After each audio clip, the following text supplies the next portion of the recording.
अब बात करेंगे अगली खबर की, जो है योगी सरकार के कार्यकाल में संभल में वो काम हो रहा है जिसकी कल्पना कभी भी इस जिले के लोगों ने नहीं की थी।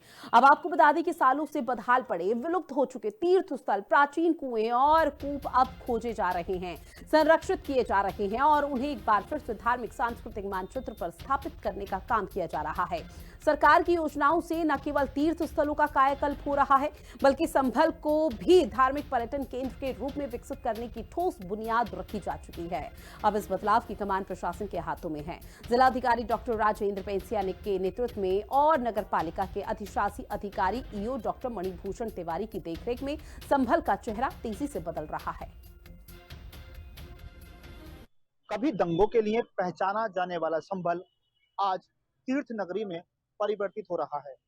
24 नवंबर 2024 की हिंसा के बाद संभल के तमाम तीर्थ स्थलों पर लगातार उत्तर प्रदेश की योगी सरकार में काम हो रहा है और इस समय मेरी मौजूदगी है संभल के चतुर्मुख कूप पर। ये संभल के मंडी के संदासराय में क्षेत्र में आता है और इस तीर्थ स्थल की आप जब तस्वीरों में आपको दिखा रहा हूं कि जो कभी पहले यहाँ पर खंडर हुआ करता था, आज इसकी तस्वीर पूरी तरह से बदल चुकी है। मणिभूषण तिवारी जी जो संभल नगर पालिका के ईओ हैं, उन्हीं से हम बात करेंगे कि संभल के जो तीर्थ स्थल हैं किस तरह से वो विकसित किए जा रहे हैं। देखिए, बताना चाहूँगा यही कि माननीय मुख्यमंत्री जी के प्रेरणा और आशीर्वाद से और कहा जाए कि विरासत के प्रति आस्था और जो हमारे धरोहर है उनके प्रति हमारा सम्मान, इसको लेके हम काम कर रहे हैं। और संभल चूँकि एक पर्यटन नगरी के रूप में विकास की ओर अग्रसर है, उसी के क्रम में आपने देखा होगा कि चतुर्मुख ब्रह्म महाकूप जो सबसे प्राचीन हमारा कूप है, जो कभी वाक़ई यहाँ पे चारों तरफ से कहा जाए कि खंडहर की स्थिति थी, चारों तरफ से इसके अंदर पूरे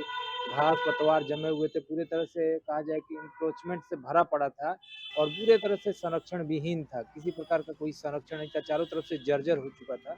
तो उसकी सारी फोटोग्राफी हम लोगों ने करा रखी, बिफोर क्या स्थिति थी, आफ्टर आप देखेंगे पूरे तरह से इसका कायाकल्प हुआ है।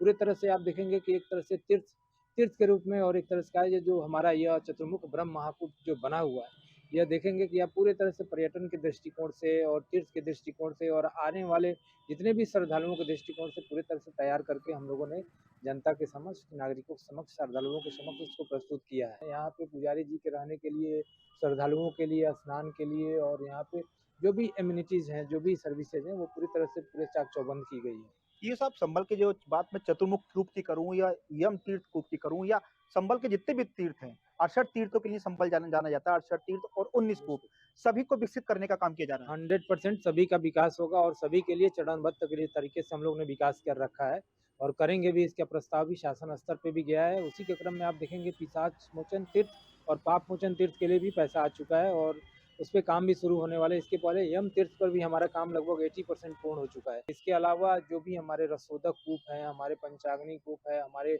ऋषिकेश कूप है, उस पे भी हमारा काम चल रहा है। तो कहीं न कहीं जो 19 महाकूप हैं और हमारे जो 68 तीर्थ हैं, उन सभी का चरणबद्ध तरीके से विकास करके यह पर्यटन नगरी पहले रही है और उसको पर्यटन नगरी के रूप में ही हम विकसित कर रहे हैं। भविष्य की और किस तरह की योजनाएं हैं? देखिए, भविष्य की योजनाएँ आप देखेंगे कि पूरे तरह से अब तीर्थ नगरी के रूप में इसका डेवलपमेंट हो रहा है।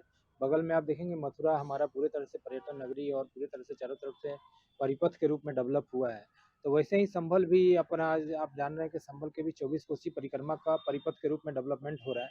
तो कहीं न कहीं आने वाले समय में लिए श्रद्धालुओं के लिए और जो भी आस्था से जुड़े हुए लोग हैं, उनके लिए संभल एक अच्छी पर्यटन नगरी के रूप में विकसित होके दिखेगी। किन-किन की प्रतिमाएं स्थापित होनी है अभी और क्या-क्या काम चल रहा है अभी? देखिए, हमारे नगर पालिका माननीय बोर्ड की बैठक में इस बात की स्वीकृति प्राप्त हुई थी कि शंकर चौराहा पर हम लोगों ने भगवान परशुराम जी की मूर्ति की स्थापना की।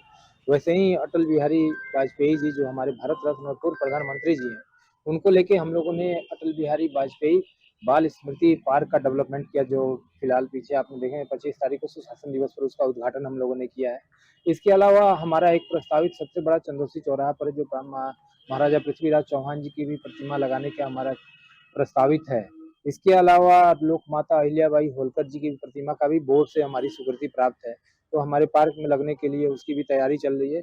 तो आने वाले दिनों में जो हमारे पार्क हैं, जो जैसे महाराणा प्रताप पार्क है, तो वहाँ भी महाराणा प्रताप जी की मूर्ति की स्थापना होनी है। तो सभी हमारे माननीय बोर्ड में इसकी स्वीकृति प्राप्त हुई है, उस पे हम लोग कार्य कर रहे हैं। तो निश्चित ही हमारे जो भी महापुरुष हैं और जो भी लोक भावना से जुड़े हुए हमारे जो राष्ट्र के नायक हैं, उन सभी के सम्मान और उसके लिए यह कार्य हम लोग करेंगे। एक अनुमान के तौर पर अगर देखा जाए तो इनके डेवलप पर कितना पैसा अब तक खर्च हुआ होगा योगी सरकार ने देखिए कितना पैसा आवंटित किया है? देखिए, अभी आपने देखा होगा कि शुरू से भी यहाँ के संभल के जो प्राचीन तीर्थ हैं, कल्की तीर्थ है, उसपे भी माननीय मुख्यमंत्री जी के कार्यकाल के दौरान तमाम पैसे आए हैं।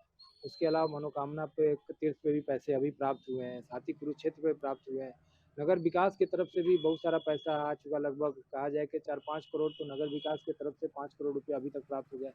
तीर्थ और पर्यटन से भी 10 करोड़ के आस-पास के पैसे प्राप्त हुए। तो निश्चित ही लगातार इस पे चरणबद्ध तरीके से जैसे-जैसे हमारे प्रस्ताव जा रहे हैं, शासन स्तर से उन सबकी अनुमति मिलती जा रही है। तो ये थे मेरे साथ संभल नगर पालिका के ईओ डॉक्टर मणिभूषण तिवारी जी, जिन्होंने संभल के जो धार्मिक महत्ता है उसके बारे में उन्होंने विस्तार से बताया और उन्होंने बताया कि आने वाले समय में संभल जिस तरह से संभल दंगों के लिए जाना जाता था, अब धीरे-धीरे वो जो दाग थे संभल के वो मिटते जा रहे हैं और संभल अब धार्मिक दृष्टिकोण से आने वाले समय में यहाँ बहुत अच्छा होने जा रहा है और यहाँ पर ये पर्यटन के तौर पर धीरे-धीरे संभल विकसित हो रहा है। अरुण कुमार, हिंदी खबर, संभल।